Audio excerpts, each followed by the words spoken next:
하나님께서 특별히 구원하신 그런 이스라엘 민족, 어, 애굽 땅에서 다른 어떤 신의 억압 가운데서 있던 이스라엘 민족을 구원해내서 40년이라는 시간 동안 하나님의 백성으로 잘 인도해 오셨습니다. 이스라엘 백성들을. 그런데 이제는 젖과 꿀이 흐르는 땅에 이제는 들어가게 되었어요. 그럴 때 하나님은 신명기를 통해서 여러 가지 말씀을 많이 하세요. 우리 지난주에도 자주 본문에서 이야기를 하는 건데, 공의와 정의의 문제 있었어요. 공의와 정의. 제데크라고 하는 하나님을 사랑하는 것, 하나님을 예배하는 것, 우리가 어디서 와서 어디로 가는지를 기억하는 것, 그 모든 것들은 공의의 문제예요. 제데크의 문제. 그런데 정의의 문제가 있어요. 성경이 특별히 이걸 분리해서 말하는데, 그러면 어떻게 살 것이냐라고 하는 문제. 그 공의가 하나님을 내가 어떻게 사랑하는지를 삶 속에서는 어떻게 적용해야 되느냐라고 하는 문제는 정의의 문제예요. 오늘 문제에서, 오늘 말씀에서 돌로 쳐 죽여라. 그러면 오늘 이 시대에 우리는 어떻게 해야 되냐라고 하는 좀 두려움과 거부감이 생길 수 있어요. 그렇지만 하나님의 말씀은 아, 천지가 없어져도 1.1획도 떨어지지 않는다라고 하는 것이 하나님의 말씀입니다. 그러면 제데크의 문제와 미슈파트의 문제, 정의의 문제는 과연 어떠냐라고 하는 거죠. 쉽게 이해하기 위해서 헌법과 실정법을 이해하면 될 것 같아요. 헌법 정신이라는 거 있죠. 이 나라는 어떤 나라다라고 하는 그 정체성의 문제, 이 나라는 어떻게 운영이 될 것이다, 무엇을 추구할 것이다 라고 하는 것들을 이야기한 것이 헌법이에요. 그러면 헌법에 따라서 실정법은 거기에 맞게 잘 지켜나가도록 만들어내는 것이 어떻게 보면 그 법입니다. 그러면 법은 끊임없이 시대가 바뀌는 데 따라서 바뀌어가요. 그런데 그 정신은 어디에 있느냐? 헌법에 있어요. 그래서 60년대나 70년대나 90년대, 2000년대 법은 다 변해가고 있습니다. 그렇지만 헌법은 바뀌지 않죠. 헌법을 바꾸기 위해서는 엄청난 또 국민 투표로부터 국회에 몇 분의 몇 어떤 과정을 다 거쳐서 정말 어렵습니다. 그렇기 때문에 어, 우리가 여기서 이 문제를 미슈파트의 문제로 봐야 된다라고 하는 거예요. 그러나 그 정신, 제데크의 그 정신은 변하지 않는다. 오늘 이 시대도 변하지 않는다라고 하는 거예요. 명문화된 이 법, 돌로 쳐 죽이라라고 하는 법은 3000년 전부터 시작해서 지금까지 많이 바뀌어 오지만 그 정신, 죄를 우리 공동체 안에서 제거하는 것, 그리고 우리가 이것을 하기 위해서 이 믿음의 공동체를 지키기 위해서 우리가 무엇을 해야 되느냐라고 하는 것들은 바뀌지 않는다라고 하는 겁니다. 그래서 제가 이렇게 말씀을 쭉 보면서 이런 본문은 피하고 싶은 본문이에요. 시대와 맞지 않는 것 같고 또 지나치게 극단적인 것 같고, 그런데 우리가 성경을 하나님의 말씀으로 믿고 그렇다면 여기에서 그 정신, 제데크의 그 정신, 그것은 우리가 잘 받아들여야 되겠다라는 그런 믿음으로 오늘 본문 말씀을 이렇게 준비를 했어요. 하나님이 이 백성을 저 땅 가운데, 젖과 꿀이 흐르는 땅에 하나님의 약속의 땅으로 인도에 들이셨을 때 그들이 무너지지 않고 하나님의 백성으로 살아가는 것, 그것은 어떻게 보면 그들이 하나님의 백성으로 살아가면서 하나님이 그들을 불러주셨을 때 너는 내 소유야 라고 하는 정체성의 문제, 하나님의 백성이라는 정체성의 문제. 두 번째는 제사장 나라야 라고 하는 사명 공동체로서의 어떤 그 문제, 사명의 문제. 그것을 만약에 오늘 본문 말씀처럼 다른 신을 섬긴다라고 할 때는 이 모든 것을 잃어버리게 되기 때문에요. 결국은 공동체가 무너지기 때문이다라고 하는 거예요. 그래서 오늘 본문 말씀은 특별히 중요한 말씀. 우리가 피하고 싶은, 그래서 저는 그래요. 피하고 싶은 말씀일수록 조금 더 묵상하는 편이에요. 왜냐면 나는 이 시대의 이 문화에 적응되어 살기 때문에 어떤 말씀은 이 시대에 안 맞는 것 같아서 거북스러울 수 있다. 그런데 이 말씀을 피하다 보면 진짜 하나님의 메시지를 우리가 잊어버릴 수 있다라고 하는 것이죠. 그래서 오늘 이 본문 말씀을 좀 주의 깊게 한번 보았으면 좋겠어요. 자, 적과 꿀이 흐르는 땅은 어떤 땅입니까? 말 그대로 이스라엘 백성들이 정탐하고 돌아왔을 때 한마디로 고백이 적과 꿀이 흐르는 땅이 맞습니다 그랬어요. 그 열매를 가져왔는데 그 열매가 뭐 이렇게 메고 다니는 그런 정말 탐스러운 그런 열매도 있었어요. 그리고 그 갈렙과 여호수아의 고백은 정말 정말 하나님이 우리에게 주신 약속의 땅입니다. 젖과 꿀이 흐릅니다. 라는 그런 고백을 합니다. 그런데 어, 그 땅에는 엄청난 다른 민족이 살고 있죠. 그 일월 성신, 말 그대로 다양한 종교를 믿는 그런 사람들이 살고 있고, 많은 뭐 어떻게 보면 문화와 그 시대에는 오늘처럼 그런 거 아니에요. 삶구 자체가 우상 숭배예요. 삶구 자체가 농사 시작할 때, 가을고디 할 때 모든 것이 다 바알 신에게 제사함으로 인해서 모든 것이 다 진행이 돼요. 자, 오늘도 그렇지 않나요? 식당 개업할 때 보니까 저 어떤 분을 초대해서 돼지머리 걸어놓고 절을 하더라고요. 이렇게 쭉 절하는데 이 1층에서 이렇게 개업하실 때 우리가 가서 먹어도 주고 좀 잘 됐으면 좋겠다, 이런 마음이 있었는데 이 절하는 걸 보니까 안 가게 돼요. 그래도 좀 가서 먹여줘야 먹어. 예? 왜냐, 이분들은 이 장사라고 하는 건 장사의 신, 돈을 벌게 해주는 신에게 절해야 장사가 잘 된다 라고 보고 있기 때문에 삶과 그들의 삶 그 자체와 우상숭배는 직결되어 있어요. 자, 이스라엘 백성들이 그 땅에 새롭게 정착할 때 알게 모르게 그들의 문화를 받아들일 수밖에 없는, 접촉할 수밖에 없는 그런 가운데 있는데, 그것을 하나님께서 미리 말씀하고 있는 거예요.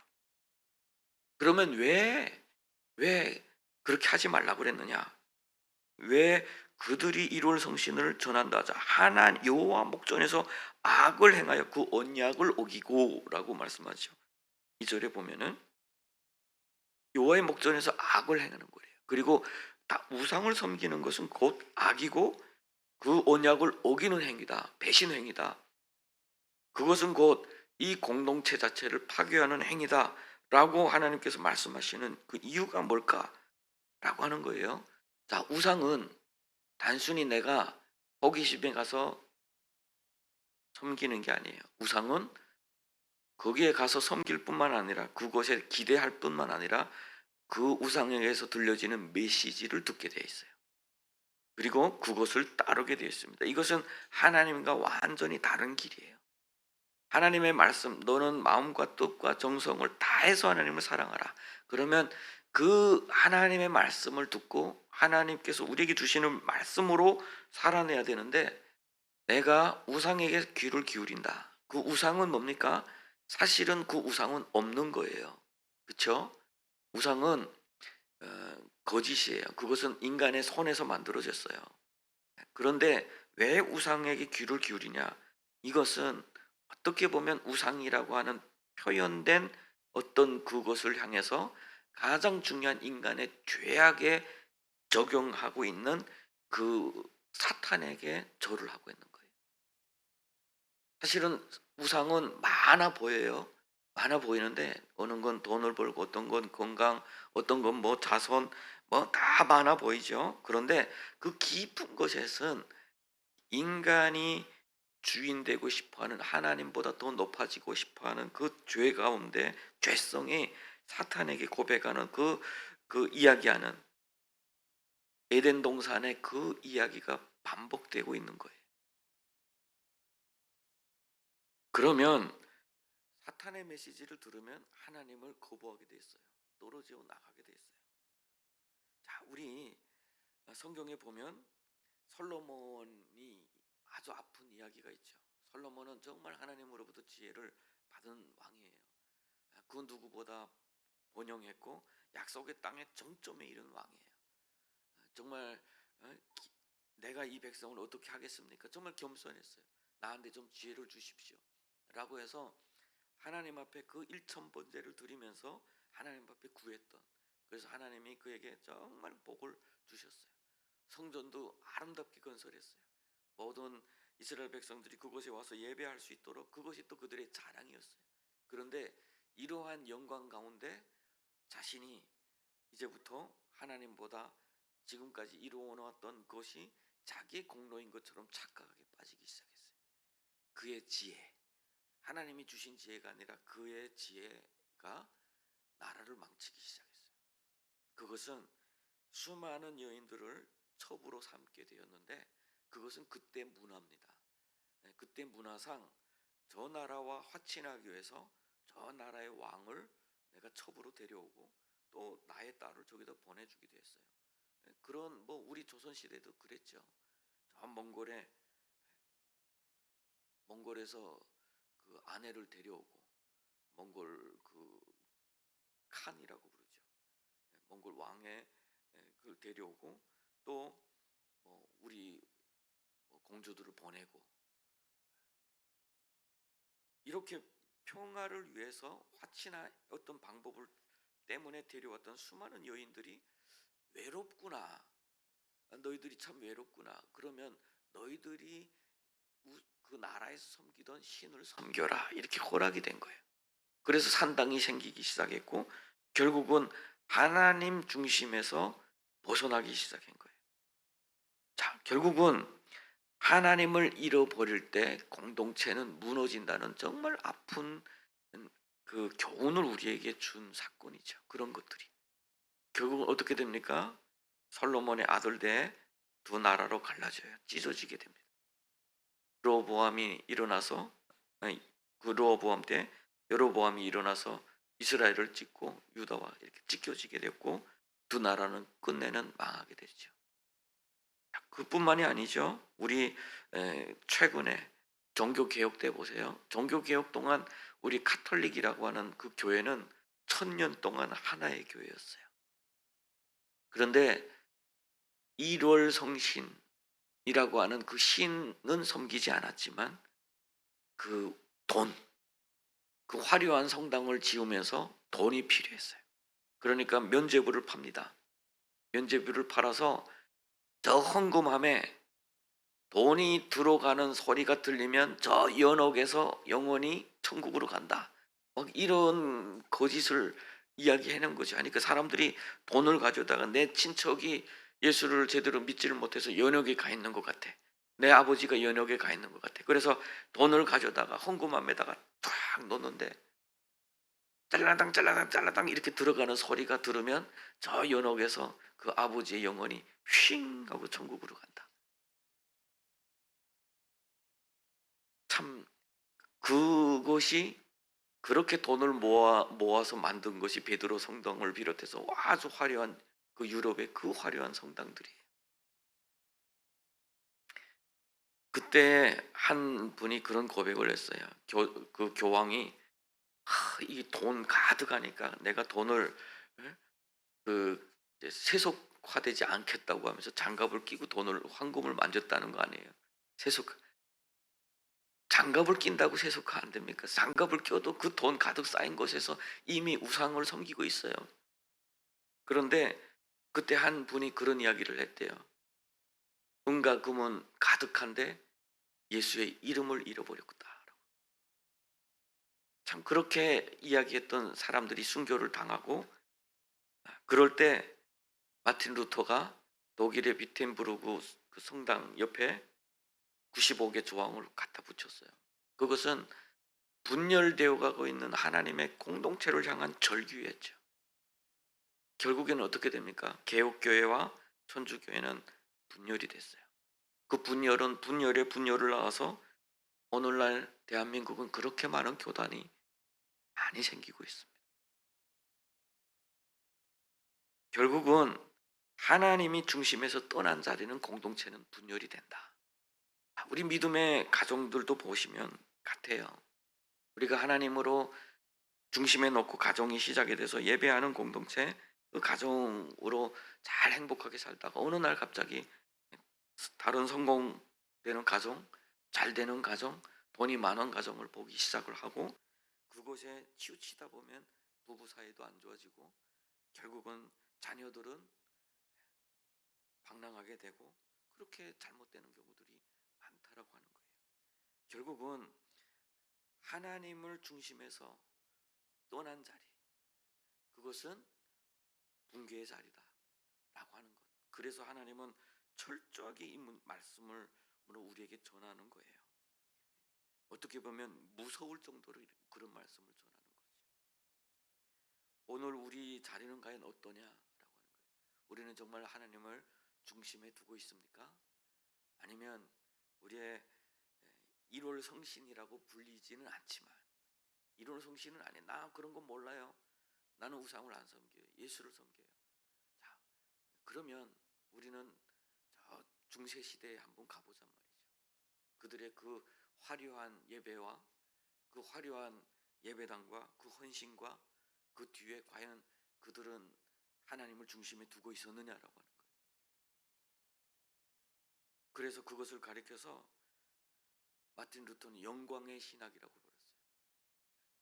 아주 명석한 두뇌를 통해서 신학을 했고 아주 화려한 성당을 지었고 아주 그 신령한 예배처럼 예배가 진행되었고 순교자의 뼈를 가져다가 보관할 정도로 어떤 뭐 신성함을 추구했지만 과연 그것이 하나님을 중심에 둔 예배였느냐 신앙생활이었느냐라고 하는 것을 우리는 물어봐야 되는 거죠. 나의 삶의 자리를 가서 보면 그게 보여져요. 나의 삶의 자리에 나의 일기장, 나의 일정 그것을 쭉 살피면요. 정말 내가 하나님을 사랑하는 사람인지 아니면 우상을 섬기는 사람인지 아주 쉽게 볼 수가 있어요. 그러면 두 번째, 사람을 신뢰하지 못할 때 신뢰가 무너지면 공동체가 무너집니다. 이거 당연한 거겠죠. 오늘 본문에서 이것이 알려지기는 너는 자세히 조사해 보라고 그랬어요. 그리고 죽일 자를 함부로 죽이지 말고 두세 사람의 증인을 세워서 그 마지막 결정을 하라라고 말씀을 하고 있습니다. 함부로 하지 말라는 거예요. 신뢰가 바탕이 되어야 되는 거예요. 공동체는. 그것은 우리가 오늘 이 시대에 쉽게 볼 수 있는 이야기이기도 해요. 우리 온라인 시대입니다. 온라인에다가 카도라라고 하는 것을 다 올리면 수많은 사람들은 그것을 물어서 공유해서 여론을 만들어 버려요. 그렇게 피해를 보는 사례들이 정말 많아요. 우리 대한민국에 저 세종의 어떤 초등학교 교사가 유부남과 지금 불륜이다 라고 하니까 그것이 학교 학부모들 사이에서 공유돼서 결국에는 학교는 그 이미지를 지키기 위해서 그 교사들을 이렇게 내보냈는데 결국에는 거짓이었다. 악성 루머였다. 그 교사를 공격하기 위한 악성 루머였다. 이것이 여론화되면 결국은 그 공동체는 붕괴하게 되는 거예요. 그런데 이미 해결이 됐어. 그런데 이미 마음이 상한 사람들은 어떻게 치유가 되느냐라고. 자, 우리 뉴스에도 들었죠. 김포의 어느 어린이집 교사 자살했어요. 왜냐하면 그 맘카페라고 하는 아주 폐쇄된 공간에 누군가 글을 올렸어. 어느 교사가 우리 조카를 밀쳤어요 라고 하니까 그 학교가 어린이집이 누구예요? 교사 이름이 누구예요? 실명이 거론되고 그 다음부터 공격이 진행되고 그 교사는 결국은 그 어린이집에서 나와서 사흘 만에 스스로 목숨을 끊었습니다. 그런데 결과가 어떻게 됐어요? 경찰 조사를 해보니까 어린아이가 놀다가 넘어지는 것을 교사가 잡아준 것을 누군가가 밀쳤다고 보고 그것을 맘카페에다 올리니까 그것이 전체적으로 여론이 됐고 그 극성스러운 엄마들 자기 아이는 그렇지 않은데라고 하면서 그것을 더욱더 공격하게 되었고 그 비참한 일을 만들어냈다. 이번에 우리 축구팀이 졌지요. 희망이 없답니다. 오늘 아침까지 우리 아들들은 그 기대를 하고 있었는데 희망이 32강 떨어진대요. 비참해요. 근데 뉴스를 보세요. 홍명보 감독의 연봉이 얼마인지 그 가족사까지 드러나오고 있어요. 위험한 겁니다. 우리가 거기에 동승하면 안 돼. 축구를 사랑해도 좋지만 그 개인을 공격하는 것에 우리가 동조하면 안 됩니다. 이러한 사례, 이렇게 공동체가 무너지고 있어요. 사회가 붕괴되고 있어요. 하나님은 우리에게 말씀하고 있습니다. 너희들은 자세히 살펴라라고. 자세히 살피고 그리고 두세 승리를 세워서 들어라. 우리는 어떻게 하고 있죠? 우리는 정말 그 모든 것을 정말 나에게 꽉 찔리는 문제는 팩트 체크를 하지 않는 약점이 있어요.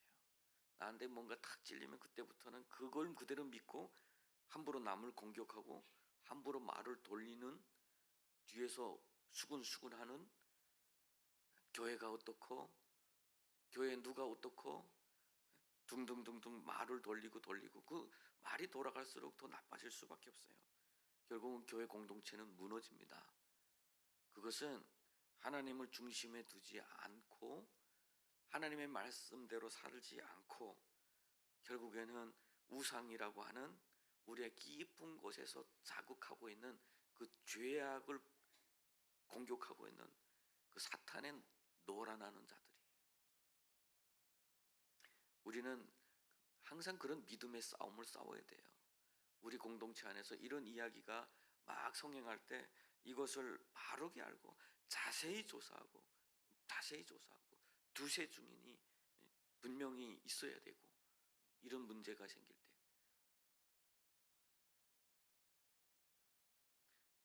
미국에도 그런 아픈 일들이 있었더라고요.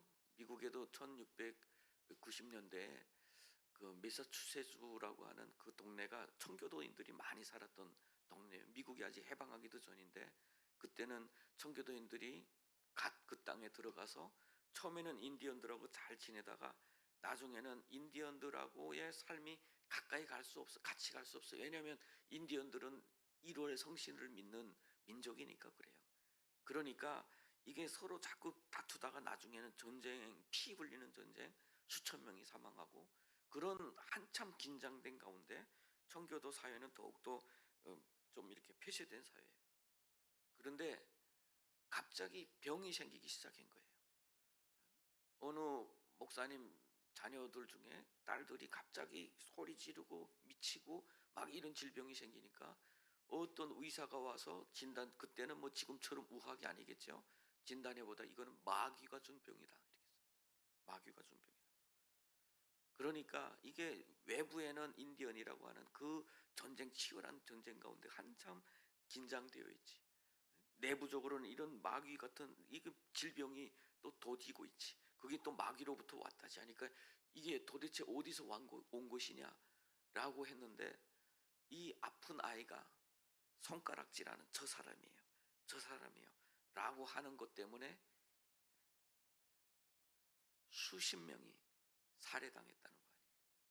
목절림 당하고 마귀라고 마녀 사냥을 당한 거예요. 많은 사람들은 감옥에서 죽고, 믿음의 공동체 안에도 그 믿음이라고 불리우는 사람들의 그 신실한 그 믿음을 가진 사람들도 자칫하면 이런 비참함을 공동체 안에서 만들어낼 수 있다는 거예요. 이것은 미국 역사의 큰 비극으로 남아서 훗날에 미국 사회가 건국이 되고 나서 그것에 대한 해명까지 할 정도로, 보상까지 할 정도로. 구약 성경에도 그런 이야기 나와요. 나봇의 이야기죠. 나봇의 포도원 이야기죠. 아합은 그래도 하나님을 믿는 그 전통, 그리고 그 이스라엘 백성이다 보니까 넘지 말아야 될 선은 넘지 않아요. 나봇의 포도는 가지고 싶었는데 못 가집니다. 안 주니까. 그런데 이세벨은 뭐예요? 이방 여자예요. 일월 성신으로 섬기는 사람들이에요. 일월 성신의 그 끝에는 불법이죠. 자기 하고 싶은 대로 편법을 만들어서 법을 만들어내는 게 결국은 우상 섬기는 사람들이에요. 그러니까 두세 사람을 속여서 거짓 증거를 만들어내요. 왕을 욕했습니다. 이렇게 해서 돌로 쳐 죽이고 그것을 빼앗아냈어요. 결국은 그것이 하나님 앞에 엄청 큰 죄가 돼서 그 가문은 다 멸망을 하게 되는 거예요. 여러분, 신뢰라고 하는 것은 참 중요해요. 우리는 이 공동체, 믿음의 공동체, 이 세상 가운데서 우리 주변에 보십시오. 얼마나 유혹들이 많고 우리 눈에 보이는 거, 우리 귀에 들리는 거, 느껴지는 거 얼마나 많습니까? 그런데 이 시대 가운데서 우리가 자칫하면 카카오톡, SNS 뭐 그런 것들을 통해서 자칫 다른 말을 나르게 되고 자기가 하고 싶은 말을 나르게 되고 결국은 누군가를 상해하게 되고 믿음의 공동체를 파괴하는 아주 큰 범죄를 할 수도 있다라고 하는 것, 우리 늘 경계를 해야 됩니다. 그래서 성경은 믿음의 이야기를 이야기하고 삶의 이야기를 자세하게 하고 있는 거예요. 우리가 믿음은 많이 이야기를 하는데 삶의 이야기를 늦추다 보니까 삶을 살아내는 방법을 몰라서 하나님은 예배는 분명히 예배했는데 돌아서서 신뢰를 깨뜨리는 이야기들, 함부로 하는 일들이 너무 많은 거예요. 예수 믿는 사람들 사이에서. 그래서 서로 상처 주는 일이 너무 많은 거예요. 왜 같이 예배는 드리는데 제데크의 하나님의 공의 앞에서는 내가 최선을 다하는 것 같은데 돌아와서 정의의 문제, 미시파트의 문제, 인간관계, 신뢰 문제, 공동체를 세우는 문제에 있어서는 늘 다툼과 분쟁과 분열이 있고 마귀의 속삭임에 귀를 기울이고 그래서 공동체를 파괴하는 일을 왜 그렇게 많이 만들어내냐라고 하는 거예요. 그래서 항상 우리가 정말 하나님의 말씀 앞에서 삶으로 이어지는 그러한 믿음의 삶을 살아낼 수 있기를 바랍니다. 그래서 항상 그래요. 구약과 신약과 오늘날 교회도 마찬가지입니다. 두세 증인으로 어떤 치료와 권면이 이루어져야 된다라고 하는 겁니다. 그리고 세 번째가 있어요. 죄가 온전히 다스려지지 않으면 공동체는 또 무너진다. 자, 이런 문제들을 많이 가지고 있는데 이것이 제대로 치료가 되지 않으면 공동체는 결국은 붕괴할 수밖에 없어요. 성경은 말합니다. 적은 누룩이 온 누룩에 퍼지는 것을, 온 덩어리에 퍼지는 것을 너는 알지 못하느냐. 그래서 누룩이 없는 자인즉 새 덩어리가 되기 위해 묵은 누룩을 내버리라. 성경은 이야기를 교회론을 이야기하는 고린도전서에서 이것을 이야기를 하고 있어요. 자, 우리 가운데 여러 가지 문제들, 공동체를 해치는 문제들, 뭐 수근수근하는 문제들, 여러 문제들을 가지고 있을 때 교회는 그냥 침묵하지 말라라고 하는 거예요. 침묵하면 그것이 공동체를 파괴하게 된다. 그 아픈 사례들이 너무 많아요. 보네포 같은 그 목사님은 그때 당시에 그 히틀러가 무너져가는 독일을 향해서 희망을 준 사람이에요. 어떻게 보면 2차 세계대전에서 폐쇄하고 그 전쟁 빚을 갚아야 되고 그 시장은 다 잃어버리고 식민지는 다 잊어버리고 그 완전히 패배주의에 빠진 독일인들에게 우리는 할 수 있다라고 아주 외쳤던 사람들. 그러니까 독일 교회가 히틀러를 많이 지지를 해줬어요. 그런데 어떻게 합니까? 유대인들을 학살하고 그렇게 할 때 또 입을 다물었어요. 독일 교회가. 그런데 그 보네포 같은 목사님은 안 된다. 이 미치광이가 운전대를 잡으면 이 나라가 망한다라고 해서 고백교회라는 것을 따로 만들어냈어요. 우리는 하나님 앞에서 온전한 신앙, 그 자리에 민족을 두는 것이 아니라 하나님을 두겠습니다 라고 하는 그런 고백교회인 거죠. 결국은 체포되어서 해방되기 딱 한 달 전에 사용됩니다. 39살의 나이에. 훗날에 그 고백교회는 전 세계 교회와 전 세계 그 국민 앞에 죄를 고백해요. 우리가 입을 다물었습니다. 우리가 적극적이지 않았습니다. 결국은 사회에서 일어나는 죄를 향해서 교회는 말할 수도 있어야 되고, 교회 공동체, 특별히 교회 공동체 안에서 일어나는 불의에 대해서 교회는 말할 수도 있어야 된다라고 하는 거예요. 값싼 은혜라고 하는 그것 때문에 우리가 죄를 품고 그러다 보면 오히려 그 죄가 죄를 낳고 믿음의 공동체가 무너질 수 있다라고 하는 거죠. 어떤 어머니가 그런 이야기가 있어요. 아이들은 쉽게 남의 집에 갔다가 또는 뭐 마트에 갔다가 자기 원하는 것 몰래 가지고 나올 수 있는 아이들이에요. 그렇다면 여러분들은 어떻게 하시겠어요? 들키지 않았으니까 됐다. 앞으로만 그러지 마라. 대부분 엄마들이 그럴 가능성이 커요. 그리고 그거보다 더 문제 있는 엄마들은 주었지, 이렇게 임자 없는 거 가져갔지, 이렇게 애를 보호할 수도 있어요. 그런데 좋은 엄마는 데리고 가서 사장님 앞에 아이가 잘못 가져왔어요, 미안해요. 그리고 돌아서서 아이를 안아주는 엄마. 아야, 네가 정말 잘못된 길에 갈 수 있는 것 우리가 해결했단다 라고, 아이가 그것 때문에 상처받지 않도록 엄마가 사랑으로 품어주는 엄마. 여러분, 교회가 하는 일이 바로 그런 일이라고 하는 거예요. 그리고 우리 자녀들을 바로 우리 엄마들은 그렇게 키워야 되는 거예요. 오늘날에 작은 실수를 묵과했기 때문에 그 아이들이 커서 큰 범죄를 저지르는 일들이 얼마나 많습니까? 요새 많은 사람들에게, 불법이지만 많은 사람들에게 쾌감을 주는 영화가 있어요. 교권보호국. 나는 그 영화는 안 봤는데 이렇게 광고를 자꾸 뜨는 거 보니까 이 시대를 역행하잖아요. 아이를 막 때리잖아요. 왜냐? 이 극성스러운 엄마들과 인권이라고 포장된 세계 가운데 아이들을 너무 망쳐놨기 때문에 그래요. 거기서 하는 말이 그래요. 이 아이들을 좀 봐달라는 그 엄마들을 향해서 당신들의 그 호소는 부결합니다. 이렇게. 당신들이 그 아이들이 고통당할 것, 자기 아이는 고통당하는 것에 민감한 엄마들이 그 아이가 다른 아이들을 폭행해서 아파하는 것에는 무감각한 그런 엄마들, 그 엄마들의 호소는 받아들이지 않겠다라고. 여러분, 지금 사회가 점점 어떻게 보면 너무 망가진 이 사회, 이 다음 세대를 향해서 경고 메시지를 보내고 있는 거예요. 그리고 바로 키워라, 우리 자녀들을 바로 키워라 라고 지금 경고 메시지를 보내고 있는 겁니다. 그래서 우리가 시간 너무 많이 갔네요.